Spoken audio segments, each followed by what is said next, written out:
Konnichiwa, Mina. And after finally finishing up the MTWS events in Syracuse and El Paso, I decided to get back to work on PFA. In this video, I'm going to show the overalls and ranks of each team. Their overall on offense, defense, their overall, which is their offense and defense combined and divided by 2, and then their overall rank of how best they are in the league. If you played Madden, you know what I'm talking about. So here's the overalls of each team by division. So first we're going to start with the National East.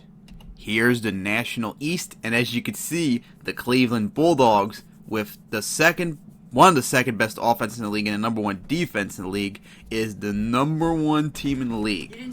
And Boston's not that far behind, but look at everyone else. All of them except Philadelphia are in the top half of the league, and Philadelphia is only in the bottom of the half. This looks like a pretty competitive division. And now for the National Central. And now here's the National Central, and it's a mixed thing. You got Indianapolis and Omaha being the 2 best teams, and Denver's not that far behind. But then you look at Louisville and Milwaukee. My God, they're pretty bad. So this could be an interesting division. And now the National South.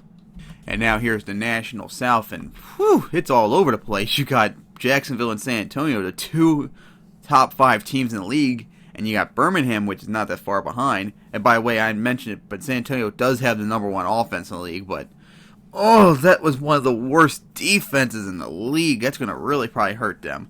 But then you got pretty bad Tampa. Then you got Atlanta, who is the worst team in the league. I think it's the worst offense in the league, and definitely the worst defense in the league.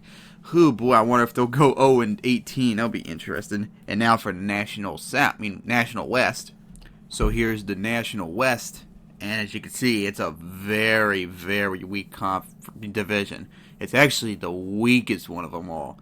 Los Angeles, the strongest team, is just barely in the top half. So, man, this will be interesting. I would probably say Los Angeles could easily run away with this conference since division since everyone's so weak, but everyone else is, although bad, not that far necessarily behind. So this would be kind of interesting to see. And that's all for the National Conference. Now for the Central Conference. Century Conference with the Century East. So here's the Century East. And it's all over the place again, too. Buffalo, easily the best team in the division, with Pittsburgh not being so necessarily far behind. But then, oh my God, everyone else, Cincinnati, Columbus, Baltimore, god-awful bad. Columbus being the 2nd worst team in the league. Whew. Well, so maybe Buffalo could, besides Pittsburgh, easily could probably run away with this division. So now, the hard one pronounced, the Century Central. And now the Century Central. And as you can see, this is probably even weaker than the National West, because everyone is so bad except Kansas City. Maybe Kansas City could easily walk away with this division in the season. And now for the the Century South. And now here's the Century South. And just like every other division so far in the National Central, is kind of weak. Miami's the best team, but what is 12th best, got anything to say. Dallas is not that far behind, but everyone else, good God, that's pretty bad.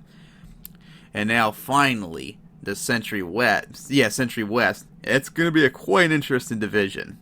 And finally, here's the Century West. And just like the National West, or more arguably the Century Central, the weakest, this is easily the strongest division. The 3 best teams, El Paso and Las Vegas, are in here, and then you got the 8th best San Francisco, and then of course you got San Diego being the top half of the league and best. But then you got Seattle. It's terrible. This would be very interesting division with El Paso and Las Vegas fighting out for the division. San Francisco would probably be one of the teams to battle for the wild card, and San Diego and Seattle would probably battle out for maybe the top couple picks. So that's the overalls of each team, and later on I'm going to be releasing the schedule later on, maybe do my predictions for the season, and then very soon begin kickoff. So until then, Jane.